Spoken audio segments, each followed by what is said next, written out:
Hey everyone, Carl Barnowski, Assurance Claim Services. Today we are headed to a house fire. Yes, unfortunately somebody's Airbnb went up in smoke, and this is going to be a classic example of the topic we've been on for the last couple of weeks on how not to run out of money during an insurance claim. There's two things that have gone wrong with this claim already. One, the homeowner just called me this morning, and this fire happened 3 days ago. She hasn't called the insurance company yet. That could be a problem. Number two, just like I've always said, when things like this happen, restoration companies come out of the woodwork and they're banging on the door, and the first one in that property that gets a piece of paper signed is going to get paid. One way or another, whether it's from the homeowner or from the insurance proceeds, they're going to get paid.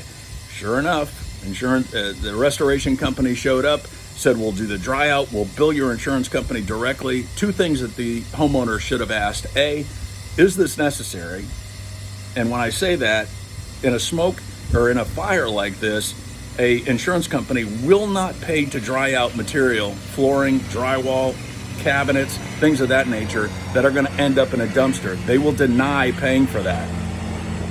She hadn't considered that. And then secondly, we don't even know if there's coverage for that type of service. They never asked. So I'm headed down there. I'm going to give you a tour of the property as soon as I get there, and we're going to talk about what's gone wrong with this claim so you don't make the same mistake. If there's anything I can do for you, please don't hesitate to call or text me anytime. I'll talk to you soon.